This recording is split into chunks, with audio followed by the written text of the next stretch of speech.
नमस्कार बच्चों। इससे पहले हमने राज्य के नीति निर्देशक जो सिद्धांत हैं उसका अर्थ, उसका स्वरूप और उसको किन किन वर्गों में विभाजित किया जा सकता है समझने की दृष्टि से उसका हमने अध्ययन किया था। आज हम नीति निर्देशक जो तत्व हैं उसके आगे का जो विवरण है उसके बारे में हम अध्ययन करेंगे। देखिए, नीति निर्देशक जो तत्व हैं, हालांकि हमने देखे कि आर्थिक क्षेत्र में, सामाजिक क्षेत्र में, न्याय, शिक्षा, प्रजातंत्र के क्षेत्र में, प्राचीन स्मारकों की रक्षा के संबंध में, अंतर्राष्ट्रीय शांति और सुरक्षा को बनाए रखने के संबंध में कितने अधिक महत्व रखते हैं, आवश्यक है, और राज्य को किस तरीके से निर्देश दिए गए हैं कि एक लोक कल्याणकारी राज्य जो है वो की स्थापना के लिए ये कितने आवश्यक हैं। लेकिन फिर भी संविधान सभा के सामने उस समय ये प्रश्न चिन्ह था कि इसके पीछे वैधानिक शक्ति प्राप्त नहीं है। जैसा कि अब हमने इससे पहले वाले जो हमारा क्लास थी उसमें हमने अध्ययन किया था कि वैधानिक शक्ति का इसमें अभाव है। यानी उनका ऐसा आलोचकों का इस संबंध में मानना है कि निदेशक तत्व जो है उसके पीछे वैधानिक शक्ति न होने के कारण ये निरर्थक प्राय माने जा सकते हैं। यानी उनका ऐसा मानना है कि संविधान ने राज्य के नीति निर्देशक तत्वों को एक और तो देश के शासन में मूलभूत माना है, किंतु साथ ही वे वैधानिक शक्ति प्राप्त नहीं कर पाने के कारण यह न्याय योग्य नहीं है, इसलिए न्यायालय उपयुक्त सिद्धांतों को क्रियान्वित नहीं कर सकते। तो आलोचक ये मानते हैं कि ये एक प्रकार से केवल फिर तो शुभ इच्छाएं हो गई, या मॉरल प्रिसेप्ट्स हो गई, केवल नैतिक आदेश ही होकर के रह गए हैं। ये ऐसी राजनीतिक घोषणाएं हैं जिनका कोई संवैधानिक महत्व ही नहीं है। तो इस प्रकार से कुछ आलोचनाओं का शिकार भी होना पड़ा नीति निर्देशक तत्वों के संबंध में विद्वानों को। लेकिन ऐसा नहीं है कि नीति निर्देशक तत्व जो है उनका कोई महत्व है ही नहीं। यदि ये न्याय योग्य नहीं है, क्या फिर भी इनका कोई महत्व नहीं है? ऐसा नहीं है। देखिए, नीति निर्देशक तत्व जो हैं वो बहुत अधिक महत्व रखते हैं, क्योंकि इसके पीछे जनमत की शक्ति प्राप्त है। नीति निर्देशक जो तत्व हैं उनके पीछे जनमत की शक्ति प्राप्त है।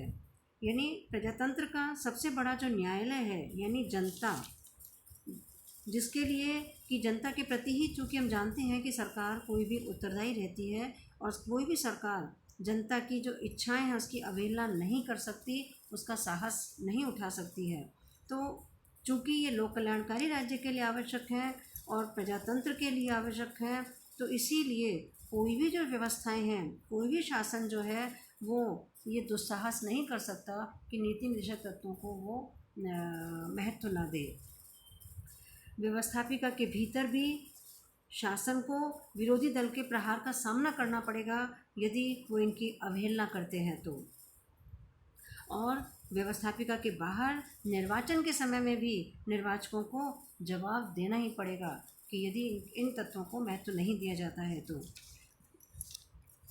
देखिए, कृष्णा स्वामी अय्यर ने संविधान सभा में ही कह दिया था कि कोई भी लोकप्रिय मंत्रिमंडल संविधान का जो चतुर्थ भाग है, यानी निर्देशक जो सिद्धांत हैं, उसके उपबंधों के उल्लंघन का साहस कर ही नहीं सकता। इसी तरह से नैतिक आदर्शों के रूप में भी इनका महत्व माना गया है।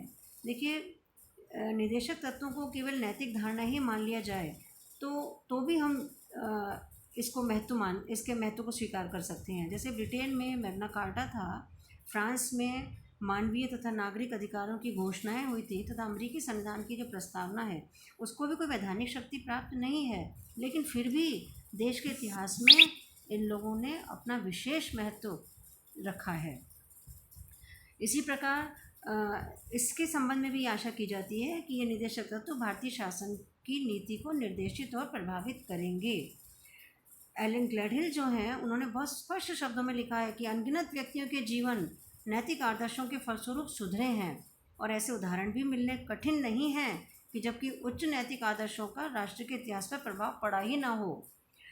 तो यानी ये जो है नीति निर्देशक तत्व जो हैं वो किसी न किसी रूप में नैतिक आदर्शों के रूप में स्वीकार किए गए हैं, और इनका आदर्शों पर, इनका हमारे जो इतिहास उस पर प्रभाव पड़ा है।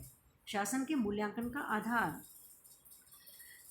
शासक की, देखिए, जनता को शासन की सफलता और असफलता की जांच करने का मापदंड प्रदान किया जाता है। प्रजातंत्र के अंतर्गत शासक दल के द्वारा अपने मतदाताओं को निदेशक सिद्धांतों के संदर्भ में अपनी सफलताएं बतानी होती हैं और शासन शक्ति पर अधिकार करने के इच्छुक राजनीतिक दल को इन तत्वों की क्रियान्विति के प्रति अपनी तत्परता दिखानी पड़ती है, उत्साह दिखाना होता है। तो यानी इस प्रकार निदेशक तत्व जनता को विभिन्न जो दल हैं उनकी जो, जब वो तुलनात्मक आकलन जब उन दलों का करते हैं तो उसके जांच करने में ये बहुत सहयोगी बनाते हैं और उसके जांच करने के योग्य बना देते हैं।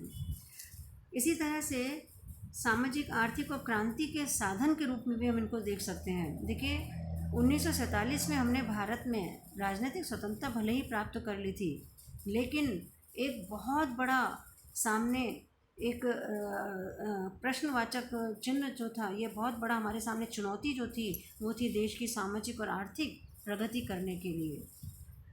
देश की सामाजिक और आर्थिक प्रगति जो बहुत बड़ी चुनौती था, उसको करने के लिए, उसमें सहायक के लिए हमारे नीति निर्देशक जो सिद्धांत हैं वो अति महत्वपूर्ण माने गए हैं। सामाजिक, राजनीतिक, आर्थिक जो क्रांति है उसका मार्ग निदेशक तत्वों में बताया गया है।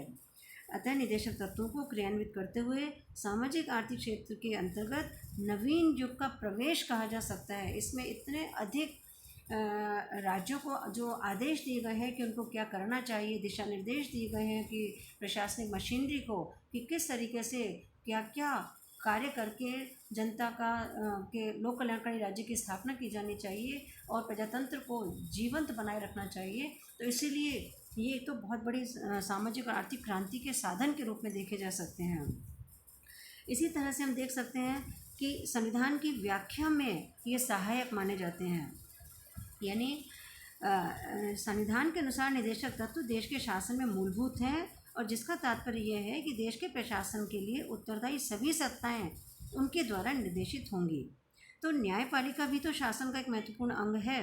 तो यानी ये आशा की जाती है कि भारत में न्यायालय जब संविधान की व्याख्या का कार्य करता है तो निदेशक तत्वों को महत्व देंगे। तो यानी इस तरह से भी ये प्रकाश स्तंभ के रूप में कार्य कर सकते हैं। तो यानी निदेशक तत्व जो है, इसी तरह से बच्चों गांधीवादी जो आदर्श हैं उनको भी इसमें स्थान दिया गया है। गांधीवादी आदर्शों को जब स्थान दिया गया है तो इसलिए भी इनकी महत्ता और अधिक बढ़ जाती है। तो इस प्रकार ये कहा जा सकता है कि वैधानिक शक्ति प्राप्त न होने पर भी निदेशक तत्वों का अपना महत्व और अपनी उपयोगिता है।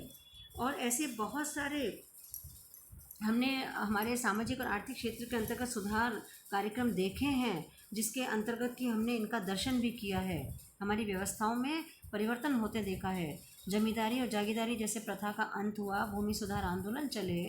इसी तरह से भारत में पंचवर्षीय योजनाओं के माध्यम से जो विकास कार्यक्रम चले, तो उन पंचवर्षीय योजनाओं में इन्हीं आर्थिक और सामाजिक जो कार्यक्रम जो रखे गए हैं, जो हमने वर्गीकरण किया है अभी अध्ययन करने की दृष्टि से, तो उन पर प्रकाश डाला गया है कि किस तरीके से कृषि का विकास किया जाए, कृषि में नए नए संसाधनों का प्रयोग किया जाए, पशु नस्ल को सुधार किया जाए, किस तरीके से ऊर्जा, उद्योग और वाणिज्य, परिवहन, संचार, श्रम, आवास, तो ये सभी जो एस्पेक्ट हैं व्यक्ति के जीवन के, इन पर किस प्रकार से सुधार किया जाए, स्वास्थ्य, पर्यावरण, वैज्ञानिक अनुसंधान, शिक्षा आदि के संबंध में विविध कार्यक्रम किस तरह से अपनाए जाएं और उनको किस प्रकार से क्रियान्वित किया जाए।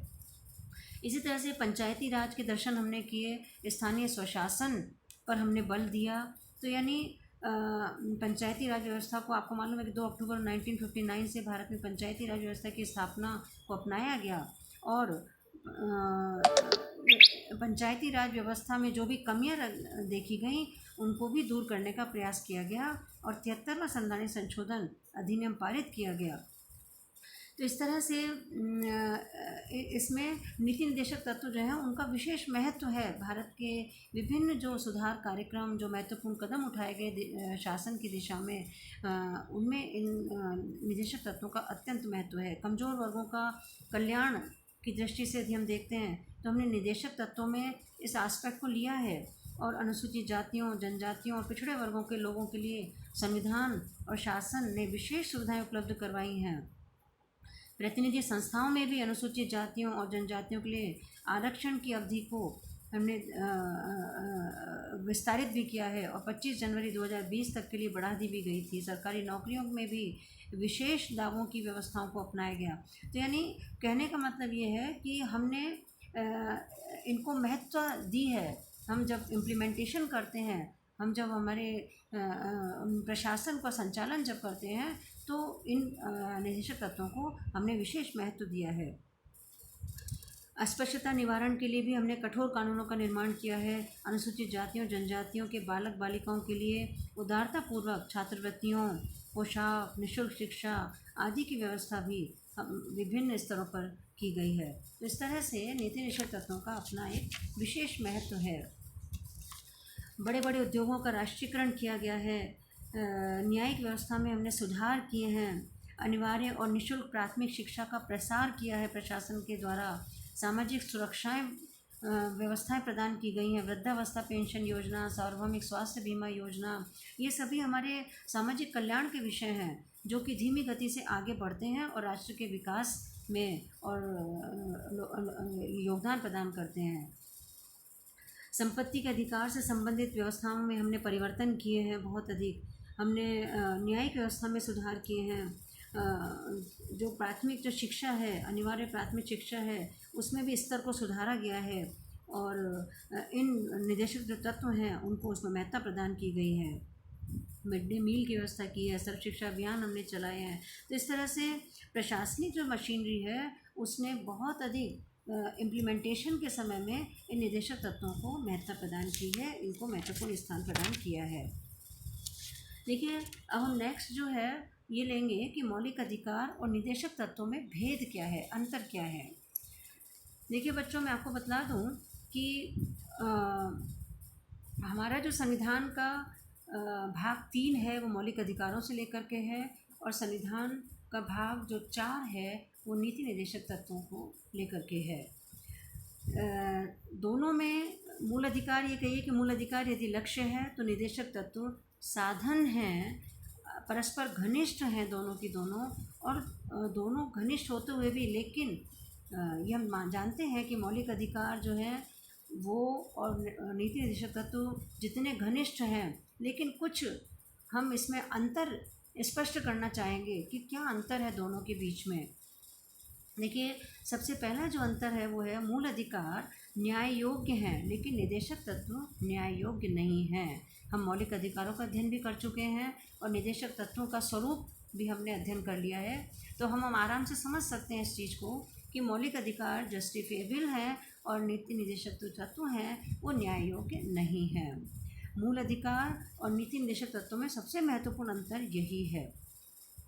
यदि कोई कानून किसी मूल अधिकार का उल्लंघन करता है तो हम जानते हैं, बच्चों हम पढ़ चुके हैं मूल अधिकार में कि अनुच्छेद 32 में जो सर्वोच्च न्यायालय तथा उच्च न्यायालय को अधिकार दिए गए हैं कि वो मूल अधिकारों को कार्यान्वित करने के लिए उचित कार्यवाही करे, और ये न्यायालय मूल अधिकारों का उल्लंघन करने वाले जो कानून हैं उनको नल एंड वाइड घोषित कर सकते हैं, अवैध घोषित कर सकते हैं। लेकिन यदि कोई कानून निर्देशक सिद्धांतों के प्रतिकूल है तो उसे अवैध ठहराया नहीं जा सकता, क्योंकि निर्देशक सिद्धांतों से ना तो हमें कोई न्याय योग्य अधिकार प्राप्त होते हैं और न ही संविधान ने उनके उल्लंघन पर कोई उपचार सुझाया है। तो यानी मूल अधिकारों को कानूनी शक्ति प्राप्त है लेकिन निर्देशक तत्वों को कानूनी शक्ति प्राप्त नहीं है। इन्हें तो जनमत का बल है और नैतिक शक्ति प्राप्त है और इसीलिए इसकी महत्ता बहुत अधिक हम समझ सकते हैं। दूसरा जो महत्वपूर्ण अंतर है वो देखिए बच्चों, ये है कि मूल अधिकार निषेधात्मक हैं जबकि निर्देशक तत्व सकारात्मक निर्देश लिए हुए हैं। इसके विपरीत निर्देशक तत्व नागरिकों के प्रति राज्य के कतिपय सकारात्मक उत्तरदायित्व हैं। पॉजिटिव अप्रोच है कि राज्य से आशा की गई है कि वह नागरिकों के प्रति अपने इन दायित्वों को पूर्ण करेगा। यानी इसके अंतर्गत ये कहा गया है कि ऐसा राज्य को प्रशासनिक मशीनरी को ये आदेश दिए गए हैं, ये निर्देश दिए गए हैं कि प्रजातंत्र की रक्षा के लिए, लोक कल्याणकारी राज्य की रक्षा के लिए उनको क्या करना चाहिए, क्या उनको दिशा निर्देश दिए गए हैं। और मौलिक अधिकारों के संबंध में जैसा मैंने अभी बताया था कि नागरिकों के प्रति राज्य के कतिपय राज्य को ये निर्देश दिए गए हैं कि क्या नहीं करना चाहिए कि ऐसा ना हो कि नागरिक अपने मौलिक अधिकारों का उपभोग ना कर सकें। तो यानी इस तरीके से इन दोनों में विशेष रूप से अंतर स्पष्ट किया गया है। इसी तरह मूल अधिकार नागरिकों के लिए है तो नीति निर्देशक तत्व राज्य के लिए है। यानी मूल अधिकारों में नागरिकों को स्पष्ट रूप से उल्लेख किया गया है कि नागरिकों का व्यक्तित्व का विकास किस प्रकार से किया जाए जिससे ताकि राज्य ये ना करे। यानी नागरिकों मौलिक अधिकार का मतलब होता है कि ऐसे अधिकार जो व्यक्ति की पर्सनैलिटी के डेवलपमेंट के लिए अत्यंत आवश्यक हैं और जिसके संबंध में हमारी प्रशासनिक मशीनरी यानी व्यवस्थापिका, कार्यपालिका और न्यायपालिका तीनों जो हैं वो इस तरह से व्यवहार करें कि नागरिक अपने मौलिक अधिकारों का पालन कर सके। और यदि कोई दूसरा व्यक्ति या सरकार का कोई भी अंग यदि नागरिकों के मौलिक अधिकारों का उपभोग करने में बाधा उत्पन्न करता है तो जो लास्ट फंडामेंटल राइट है संवैधानिक उपचारों का अधिकार, उसके अंतर्गत वह नागरिक न्यायालय में चुनौती दे सकता है। तो इस तरह से दोनों में ये अंतर रखा गया है कि मूल अधिकार नागरिकों के लिए है, नीति निर्देशक तत्व राज्य को निर्देश दिए गए हैं, राज्य के लिए हैं कि वो क्या ऐसा करे, प्रशासनिक मशीनरी ऐसा क्या करे जो नागरिकों के या ये कहिए कि लोक कल्याणकारी राज्य की स्थापना हो सके। ये तत्व राज्य के कर्तव्य निर्धारित करते हैं। मूल अधिकारों द्वारा राजनीतिक लोकतंत्र की स्थापना की गई है। नीति निर्देशक तत्वों का लक्ष्य आर्थिक लोकतंत्र तथा सामाजिक न्याय पर आधारित व्यवस्था की स्थापना करना है। तो इस तरह से प्रमुख रूप से ये दोनों में मुख्य अंतर माना गया है। Thank you.